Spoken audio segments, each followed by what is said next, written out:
우리는 늘 수많은 선택을 하면서 살아가죠. 사소한 선택부터 중대한 선택까지 날마다 선택을 하며 살아가는 것이 인생입니다. 나는 늘 올바른 선택을 하며 살아왔다라고 할 수 있는 사람은 아무도 없을 것입니다. 아니, 나는 늘은 아니지만은 일반적으로 그래도 올바른 선택을 하면서 살았어 라고 말할 수 있는 사람도 없을 것입니다. 도리어 일반적으로 선택한 후에 시간이 지나면서 후회하게 되는 것이 인생입니다. 정말 잘 결정했다라고 생각되어지는 선택, 그 당시에는 그것이 확실하다라고 생각했던 것, 그리고 객관적으로 봐서도 가장 합리적인 선택이었다라고 한 것인데, 세월이 흐르면서 또 세대가 급하게 변하면서 그 선택들이 그저 그런 것이었구나, 또는 그것보다 더 좋은 것이 있었는데 라는 생각을 하는 경우가 적지 않습니다. 특별히 나이가 들어가면서 과거를 돌아보면은 그렇게 하지 말았어야 했는데 등등 우리의 마음을 아직도 아리게 하는 것들이 있습니다. 그렇다고 선택을 하지 않고 살 수는 없는 인생이죠. 그래서 인생은 모두가 후회할 수밖에 없는 선택을 하고 살아갑니다. 후회가 많게 되어지는 이유는 우리가 잘못 선택했기 때문이 아니라 인생의 변수가 너무 많기 때문이라고 합니다. 그래서 아무리 그 당시에 보기에는 합리적인 선택이다 할지라도 의도적으로 악한 선택을 한 경우가 아니면은 인생의 많은 변수로 인해서 어떤 선택을 하느냐라는 것은 그만큼 우리가 생각하는 것만큼 중요하지 않다라고 합니다. 아무리 합리적으로 선택했다 하더라도 삶의 변수 때문에 어떤 특정한 선택이 최선이 되어지는 결과를 낳을 것이라는 보장이 없는 것이 인생입니다.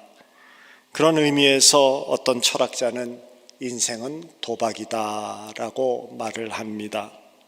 결국 누구나 다 하는 후회가 있는 인생이기 때문에 선택보다 더 중요한 것은 선택 이후에 적극적으로 수정하고 다시 집행해 나아가는 능력이다라고 말을 합니다. 그래서 최선의 선택과 최저의 집행보다 최악의 선택이라도 최고의 집행을 하는 것이 삶을 더 아름답게 만들어 간다라고 학자들이 입을 모아서 말합니다.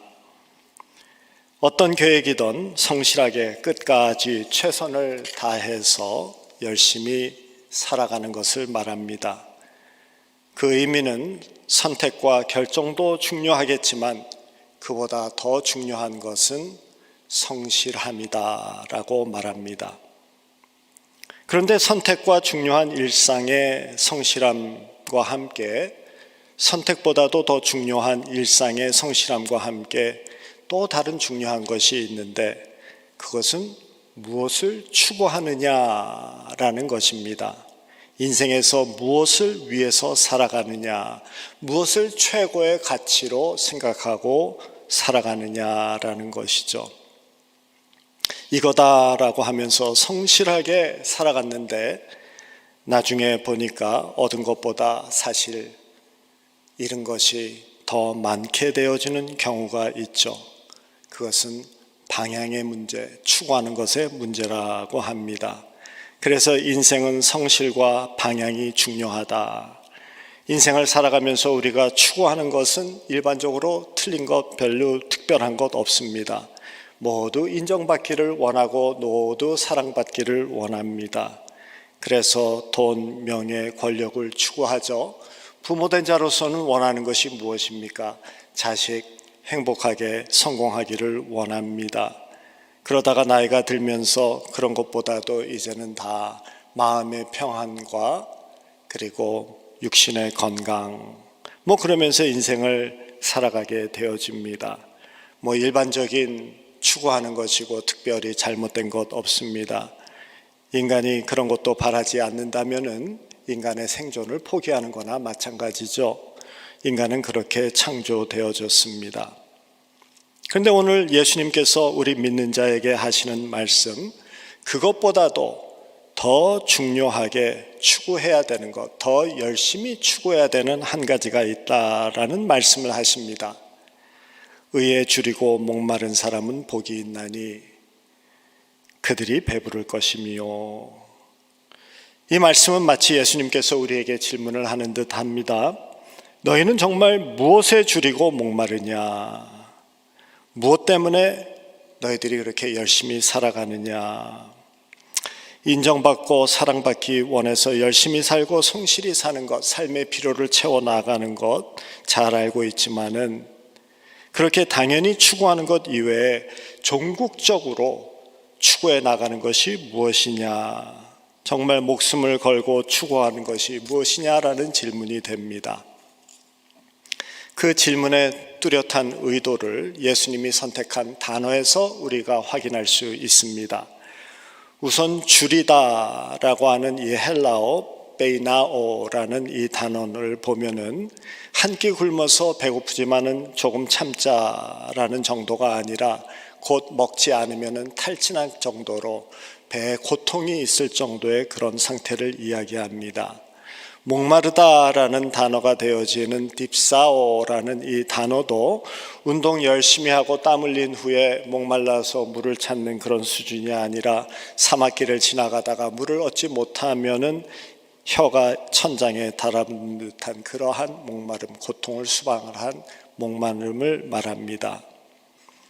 마치 목숨이 달려있는 듯한 그러한 어려움을 뜻하죠. 그래서 추구해 가는 것을 말합니다. 그런 어려움, 그러한 추구함은 행동을 유발합니다. 한 끼를 굶어도 밥을 찾게 되어지는데 바쁘게 지내다 보니까 두 끼, 세 끼 이렇게 굶으면은 음식 생각만 머리에 가득 차죠. 빨리 집으로 향하게 됩니다. 말초신경의 모든 것이 작동하여서 우리를 그쪽으로 향하게 만듭니다. 이것은 본능적인 욕구이기 때문입니다. 지금 예수님께서 말씀하시는 것이 바로 그것입니다. 먹고 사는 것과 같이 본능적인 욕구를 가지고 의를 추구하면서 살아가라라는 말씀을 하십니다. 인생에 추구해야 될 것들이 많지만은 궁극적으로 생존에 달린 문제와 같이 의를 추구하고 붙잡아야 된다라고 말씀하시죠. 그렇게 의를 추구하고 나아가면은 그러면은 배부르게 되어질 것이다, 보장해 준다라고 말씀하십니다. 의라고 하면은 우리에게 익숙하게 연결되어지는 개념들은 일반적으로 사회정의가 됩니다. 한국에서 인권이 짓밟히는 시대에 살아왔던 많은 우리들이기 때문에 인권 존중의 정의를 외쳤습니다. 요즘 세대에는 세계적으로 일고 있는 그러한 빈부격차가 너무 심해지는 것 때문에 부의 평등에 대한 정의를 외칩니다. 옳을 의라고 하는 이 단어의 사전적 의미는 난해하지 않습니다. 사회적으로 지켜야 하는 올바른 도리, 양심에 비추어서 부끄러움이 없는 도덕적 원칙, 설정법 또는 실정법 또는 자연법을 어기지 아니하는 사회적 원칙, 뭐 이런 식으로 정의가 됩니다. 그냥 우리가 흔히 이해하는 옳은 것, 선한 것, 뭐 이렇게 생각하면 되겠습니다. 그러나 이 사전의 의는 시대에 따라서 변한다는 게 문제가 되죠. 기준이 정확하지 않습니다. 한 시대의 의로 평가받았던 행동의 기준과 원칙이 세월과 함께 변하면서 더 이상은 사회적 윤리 기준으로 받아들여지지 않는 것이죠. 이 세상의 윤리는 절대적인 기준에 의한 것이 아니라 말하자면 다수결의 원칙에 의해서 정해진 의이기 때문입니다. 손들어서 표해 주세요 해서 과반수가 넘으면은 앞으로는 이 원리를 올바른 삶의 기준이라고 하겠습니다. 우리 그렇게 하면서 살아갑시다. 절대적 진리 기준이 아닌 다수결의 기준입니다. 그래서 인간 사회의 의는 시대와 사고의 흐름과 유행에 맞추어서 옷을 갈아입는 것과 같다고 합니다. 과거에는 대다수 사람들에게 죄로 여겨졌던 것이 지금은 죄로 여겨지지 않는 것이 얼마나 허다합니까? 마음대로 해라 라고 하면서 이제는 살아갑니다. 그것이 세상의 의입니다. 그래서 세상이 날마다 정의를 부르짖고 데모를 벌이지만은 그럼에도 불구하고 세상은 언제나 불의합니다. 지금 예수님이 말씀하시는 의는 그러한 상황 윤리적인 의가 아닙니다. 디카이오스네이라는 이 헬라어입니다. 영적인 의를 이야기하는 것이고 흔히 성경에서 칭의라고 번역이 되어져 있는 의가 됩니다. 이 의는 율법을 지키거나 올바른 행동을 해서 얻은 것이 아니라 예수 그리스도를 통해서 얻게 되어지는 의를 이야기합니다. 죄 사함을 받아서 얻게 되어지는 하나님과의 올바른 관계를 이야기합니다. 팔복의 이 네 번째 말씀은 예수 그리스도의 십자가의 보혈에 뒤집어 씌어져 가지고 죄 사함을 입고 거룩하신 그 하나님의 존전에 들어갈 수 있는 그 은혜를 입은 자로서의 의, 하나님과의 사귐을 허락받은 자의 의, 하나님과의 바른 관계를 가진 자의 의를 말하고 있습니다. 그 관계를 먹고 마시는 것처럼 중요하게 본능적인 욕구를 가지고 쫓아가며 추구하며 살아가라. 그러면 너희들이 배부를 것이다. 요즘 세계 경제도 힘들고 모든 여건이 좋지 않은 때입니다. 사실 먹고 사는 것이 걱정되어지는 분들도 우리 미국에도 많다고 합니다. 저도 우리 교인들을 위해서 걱정하는 때문에 걱정되어지는 때가 있죠. 방법이 없으면 함께 기도해 주세요 라고 연락이라도 해 주시면 좋을 텐데, 목사에게 전화라도 해서 함께 그런 거 상담해 주면 좋을 텐데, 그래야 저도 기도하고 또 저도 어떻게 도울 방법을 찾을 텐데 말이죠. 하여간 주님과 올바른 관계 우리가 유지하고 살아야 되지만 요즘에는 이렇게 먹고 사는 것도 신경 써야 되는 이런 미국이 되어진다라는 것이 참 안타깝습니다. 그래서 우리의 기도 가운데는, 또 저의 기도 가운데는 우리 성도님들을 위해서 이 재정적인 것이 너무 어렵게 되어지지 않도록 주님 꼭 붙들어 주세요 하는 기도가 많습니다. 그렇지만은 주님과의 올바른 관계, 이것을 먹고 사는 문제만큼이나 심각하게 우리가 생각하고 있는지, 또 기도하고 있는지 또 질문하지 않을 수가 없습니다. 또 내 몸의 질병만큼이나, 또 사업의 문제만큼이나, 또는 자녀 문제만큼이나 이 하나님과의 올바른 관계, 이것을 위하여서, 의를 위하여서 기도를 합니까?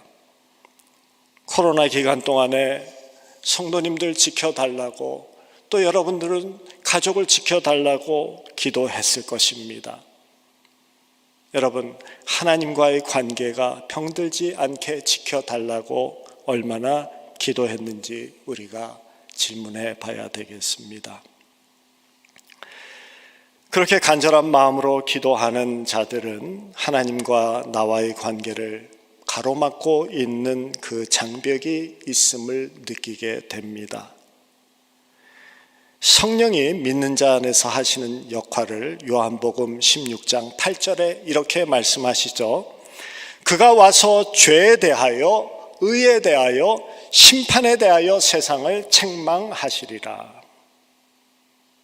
여기서 책망하신다라는 본래 의미는 죄가 있다라는 것을 확정하신다라는 것입니다. 내 마음에 오셔서 죄가 있음을 나무라시고 깨닫게 한다라는 뜻이 되는 것이죠. 성령께서 우리를 책망해 주신다는 것이 얼마나 중요하고 축복된 것인지 모릅니다. 왜냐하면 구원받는 것도 여러분들도 기억하시겠지만은 내 죄가 얼마나 나를 힘들게 하는지 성령께서 깨닫게 해 주시고 그의 그 죄가를 깨닫게 해 주실 때 우리가 하나님 앞에 엎드리게 되어지고 십자가를 붙들게 되어지는 은혜를 찾게 되어지죠. 그렇게 시작되어집니다. 예수를 영접한 후에도 하나님과의 교제가 끊어지고 마음의 기쁨과 평강이 사라질 때가 있죠. 죄가 하나님과 우리 사이를 갈아 막아 버리기 때문이지 않습니까? 그때 성령께서는 하나님과의 관계에 문제가 되어지는 우리의 죄를 해결하라라고 종용하십니다.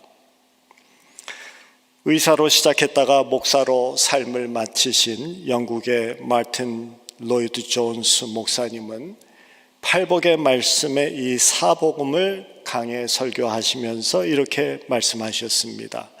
의에 줄이고 목마른 자는 죄에서 해방되려는 끝없는 욕구를 가진 자들이다 라고 말씀하셨습니다. 너무나도 적절한 해석이십니다. 죄로부터 노임받기를 원하는 마음, 죄라는 쇠창살 속에서 풀려나와 주님과 자유롭게 사귐을 나눌 수 있는 그 은혜를 누리기를 원하는 욕망, 이것을 말합니다. 나를 붙잡고 있는 이 죄의 권세, 죄의 힘에서 이제는 좀 놓이게 해주세요라고 주님 앞에 간절히 기도하고 회개하는 그 기도가 이 목마른 자의, 굶주린 자의 입술에서 나오는 것이죠. 죄에 민감해야 합니다. 죄가 내 영혼을 불편하게 하여서 좌불 안석이 되어야 마땅합니다. 앉기는 앉았는데 편안한 자리가 되지 못하는 이유는 자리에 있는 것이 아니라 마음이 불편해서 그런 것이죠. 삶이 특별한 문제가 없고 마음이 평안해야 되는 것이 당연한데 왠지 모르게 그 평안한 삶이 도리어 불안합니다. 성령이 지적하는 것이 있으니 어떻게 편안합니까? 그래서 이 영혼의 불편함으로 인해서 하나님 앞에 나아가 무릎 꿇게 되어지는 것, 그것이 믿는 자의 마땅한 모습입니다. 그런데 우리 한국교회에서 신앙교육을 받아온 우리는 용서의 교리, 사랑의 교리가 너무나도 지나치게 강조되어지는 바람에 그저 용서받으면 그만이지 하는 생각으로 죄에 대해서 둔해져 버린 우리들입니다.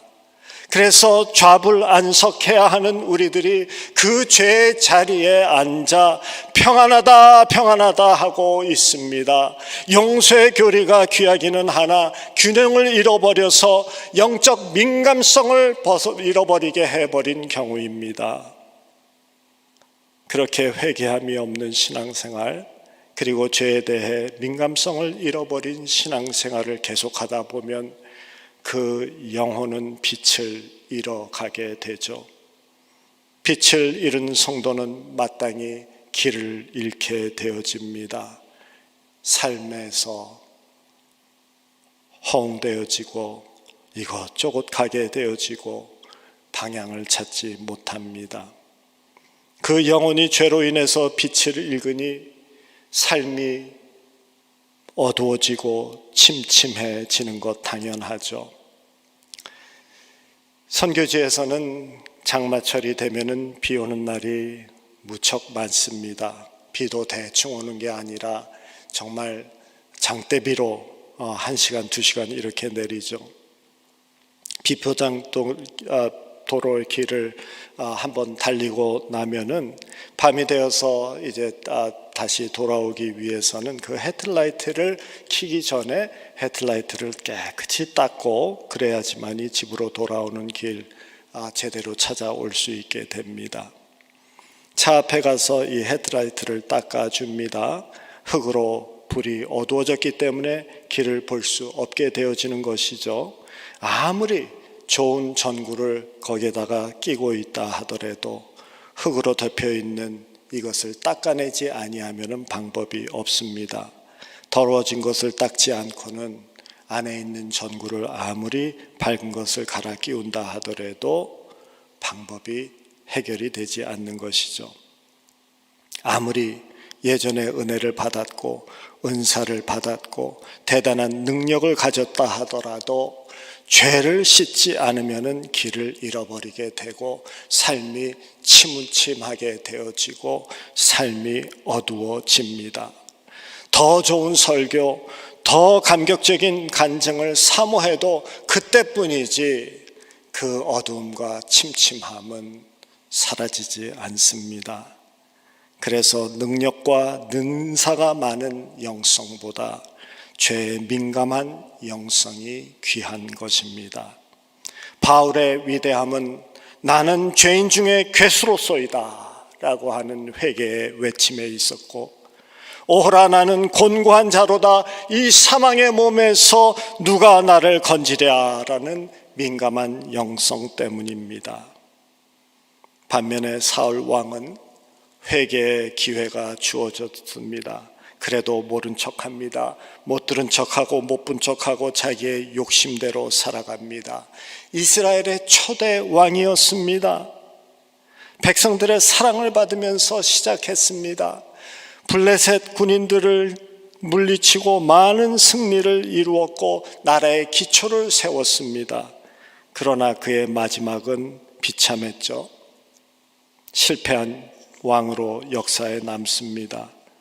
작은 죄를 회개하지 아니하고 굴리다가 눈덩이처럼 커지도록 내버려 두었기 때문입니다. 죄는 죄입니다. 우리의 생각으로 죄의 크기와 강도를 재는 실수를 하지 말아야 합니다. 인간 생각으로는 이 정도야 뭐라고 생각하는 것은 우리의 오해이고 우리의 바램일 뿐입니다. 죄 없다 하지 아니하리라 라고 말씀하시는데 그 말씀은 쓸데없는 말 한마디도 죄 없다 하지 아니하시리라 라고 하시는 것입니다. 하나님은 거룩하시기 때문입니다. 하나님 앞에서 대충 넘어갈 수 있는 죄 없습니다. 그래서 영적 영성보다 민감한 영성을 택하는 우리들이 돼야 됩니다. 기사와 이적과 능력의 영성보다 눈물의 영성을 바라보는 저희들 되기를 주님의 이름으로 축원합니다. 죄가 오랫동안 우리 안에 역사하면 우리의 영혼이 어두워집니다. 시간이 지나면서 내가 이런 죄를 짓고 있구나라는 것, 그것도 인식하지 못하는 단계로 접어들어가게 되죠. 처음에는 이러면 안 되지, 이러다가 하나님 앞에 벌받지라고 하는 두려움과 거북함, 불편함이었습니다. 그런데 그런 죄를 처리하지 않고 회개하지 않고 품고 있다 보면 그런 죄와 함께 다른 죄도 같이 찾아갑니다. 그 죄도 품고 살아갑니다. 익숙해집니다. 결국에는 죄가 나를 먹고 내가 죄를 먹으면서 동고동락합니다. 결국 죄를 좋아하게 되고 또한 원하게 되어지는 것이 인간입니다. 그러니 은혜를 담아야 하는 영혼의 그릇에 은혜가 담겨지지 않죠. 거룩한 말씀이 담겨져야 할 영혼의 그릇에 말씀이 머물지 않게 되어집니다. 설교를 들어도 그때뿐이죠. 말씀을 찾지도 않습니다. 그의 영혼의 그릇에는 죄로 인하여서 구멍이 나버린 것이죠. 은혜가 숭숭 빠져나갑니다. 말씀을 들어도 그때뿐 다시 침울해지고 어두워집니다. 그렇게 은혜를 담지 못하는 성도들의 가정이나 그러한 공동체, 시간이 지나면서 영적으로 무거워지고 어두워집니다. 은혜가 있으면 기쁨이 있습니다. 은혜가 담기면 그 안에 감사와 평안이 머물게 되어집니다. 은혜가 담겨야 할 그 마음의 영혼의 그릇에 죄로 구멍이 뚫려 있으면은 담아도 비어지고 담는 듯 하는데도 쌓이는 것이 없습니다. 따뜻한 마음이 서늘해지고 기쁨이 사라지고 감사가 없는 공동체, 가정이 되어지죠. 성령을 간절히 구하지만 성령께서 은혜를 부어주지만 다 새어나가고 역사가 없습니다. 먼저 회개로 뚫린 구멍을 막고 다시 뚫리지 않도록 해야 합니다. 돌이켜야 됩니다. 죄를 집어먹지 말아야 되고 또 죄에 먹히지도 않도록 죄의 악을 토해내야 됩니다. 회개는 죄의 독을 토해내는 영적 해독제가 됩니다. 팔복의 이 네 번째 말씀, 오늘 말씀은 의에 줄이고 목말라서 자기 안에 있는 죄, 하나님과 자신과의 관계를 가로막고 있는 크고 작은 죄를 인식할 뿐만이 아니라 그 죄를 태워내고 해결하여서 하나님과 바른 관계를 가지려는 이 욕구를 가지고 몸부림치며 살아가는 사람을 이야기합니다. 이런 사람을 히브리서 12장 4절에서 이렇게 말합니다. 너희가 죄와 싸우되 아직 피 흘리기까지 싸우지 아니하고, 생명을 걸어놓고 피 흘리기까지 죄와 대항하라고 합니다. 그런 자세로 죄를 거부할 때 하나님과 올바른 관계를 유지하며 이는 내 사랑하는 자요 내가 기뻐하는 자다라는 주님의 음성을 듣게 되는 것이죠. 자신 안에 있는 죄의 성향이 역사하지 못하도록 철저하게 하나님 앞에 자신을 붙들어 매는 것도 중요합니다. 그러나 인간이 누가 완벽할 수 있겠습니까? 그렇기 때문에 의에 줄이고 목마름으로 날마다 주님 앞에 나아가 회개를 통해서 죄의 독을 토해내는, 그리하여서 죄의 구멍을 메꾸어 가는 삶을 살아야 됩니다. 죄를 삼켰으면 구토해야 살아납니다. 수염이 석자라도 먹어야 양반이다라는 우리말 속담이 있죠. 먹지 못해서 죽게 된다면 양반이라고 할지라도 그런 소리 듣는 것이 뭐가 그리 대수롭냐라는 뜻이 되겠습니다. 수염이 석자라도 회개해야 성도입니다.